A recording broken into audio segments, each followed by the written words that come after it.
सिंध में street movement तेज, सुहेल आफरीदी का लाहौर दौरा, किन से मुलाकात और कहां रोका गया।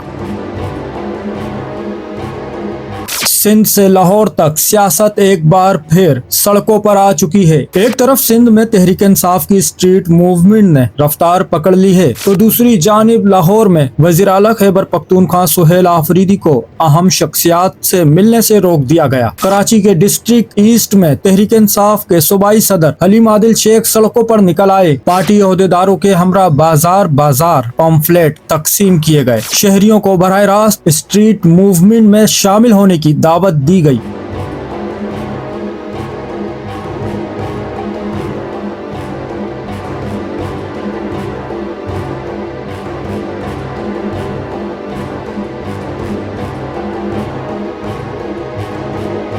हलीम आदिल शेख का वाज़े पैगाम था, ये तहरीक अब रुकेगी नहीं। इनका कहना था इमरान खान कौम की खातिर जेल में है और अब कौम का फर्ज है कि वो सड़कों पर निकले। इन्होंने ऐलान किया सिंध की हर गली, हर शहर और हर सड़क पर इस तहरीक को मजीद तेज किया जाएगा। खान साहब इस कौम के लिए जेल में है, अब कौम को निकलना पड़ेगा। तहरीक इंसाफ निकल आई है।